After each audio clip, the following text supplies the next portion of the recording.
Sabe aquele prato que é a cara de um país? Pois é, se a gente pensa na Itália, vem logo a massa. No Japão, o sushi. Agora, e no Brasil? Ah, no Brasil, o prato que junta todo mundo na mesa, sem dúvida nenhuma, é a feijoada. Mas de onde ela veio de verdade? Bom, vamos mergulhar nessa história. Essa história que, olha, quase todo brasileiro já ouviu, né? E é uma história bonita, poderosa, fala de resistência, de criatividade. Aquela ideia de que um prato tão rico, tão cheio de sabor, nasceu da mais pura necessidade, transformando o que era resto num verdadeiro banquete. É exatamente aqui que a nossa investigação começa de verdade. E se a origem da feijoada for, na verdade, muito mais complexa e, quem sabe, até mais surpreendente do que essa versão que a gente aprendeu, vamos seguir as pistas que a própria história da comida deixou pra gente. Para entender a feijoada, a primeira coisa que a gente precisa fazer é meio que desmontar o prato, olhar para cada ingrediente separado, de onde veio cada coisinha. E é aí que a história já começa a ficar bem mais interessante que o mito. Olha só, a base da feijoada é totalmente americana. O feijão pretinho e a farinha de mandioca, que são, vamos combinar, a alma do prato, já estavam por aqui muito antes de tudo. Eram a base da alimentação dos povos originários como os tupinambás. Isso a gente sabe por registros lá do século XVI. Agora, o que é mais legal de ver nessa tabela é a mistura. Fica muito claro, né? Feijão e mandioca daqui, da América do Sul, a carne de porco, que veio da Europa, e o arroz, que viajou lá da Ásia. Ou seja, a feijoada não é um prato de um lugar só. Ela é, na verdade, um ponto de encontro de várias culturas dentro de uma panela. E é justamente na Europa que a gente encontra uma das pistas mais importantes. A própria forma de cozinhar, sabe? A técnica de fazer a feijoada. Isso não era nenhuma novidade para os portugueses que chegaram aqui. Pensa só, pratos como o cozido português, o cassoulet francês, até a dafina da tradição judaica na Espanha, todos eles já misturavam vários tipos de carne com legumes num cozimento bem lento. Essa era uma prática super comum por lá. E, claro, veio para o Brasil na bagagem, ou melhor, nas caravelas. E aqui o grande historiador Câmara Cascudo nos ajuda a entender uma coisa fundamental. Uma coisa, gente, é feijão com farinha, que era a comida básica do dia a dia nas senzalas. Outra coisa completamente diferente é a feijoada, esse prato super complexo, cheio de carnes, um verdadeiro evento. E é aqui que a gente quebra um dos pilares do mito.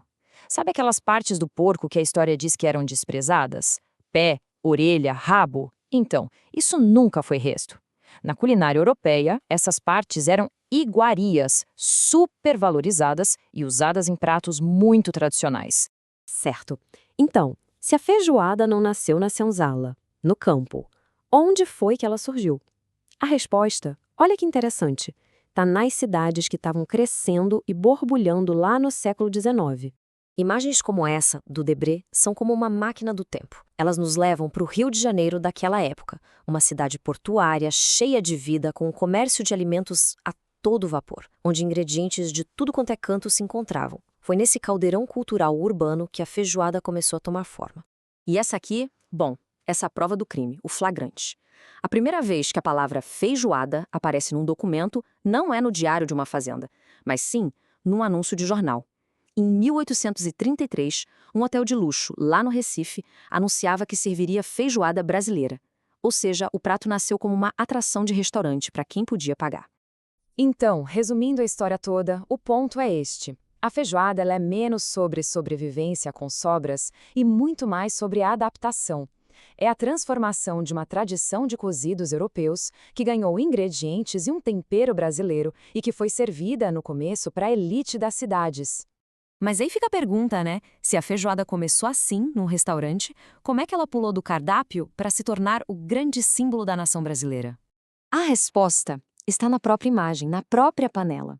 A feijoada é a metáfora perfeita do Brasil. É um prato que junta ingredientes e técnicas de 3 continentes diferentes e cria algo totalmente novo, único, e que a gente bate o olho e fala, isso é Brasil. Ela acabou virando um símbolo do que a gente chama de brasilidade. Essa ideia de uma identidade cultural que é feita de mistura, de fusão. O prato que um dia foi de poucos se tornou de todos, porque ele representa essa alma miscigenada do nosso país. É como se cada cultura tivesse colocado um ingrediente essencial. A gente tem a base indígena, com o feijão e a farinha, Tem a técnica e as carnes da Europa e, fundamental, o contexto da cultura africana, a força de trabalho e a presença que moldaram a sociedade onde essa culinária toda pôde florescer. Sem essa junção, a feijoada simplesmente não existiria. E essa transformação em símbolo nacional não foi por acaso, não. Lá no século XX, os artistas intelectuais do modernismo estavam procurando coisas que definissem o que era ser brasileiro. E eles escolheram a feijoada, junto com o samba e o carnaval, e colocaram todos eles nesse panteão de ícones da nossa cultura. Foi um projeto consciente de construção de identidade. No fim das contas, a história real da feijoada é bem mais complexa, talvez até menos romântica que o mito. Mas ela nos conta uma coisa muito mais profunda sobre o Brasil. Um país que não é feito de sobras, mas sim de encontros, de adaptações e dessa capacidade incrível de transformar um monte de influências diferentes em algo completamente novo. E aí fica a reflexão: o que o prato nacional de um país diz sobre a sua história de verdade, e não só sobre a história que a gente gosta de contar?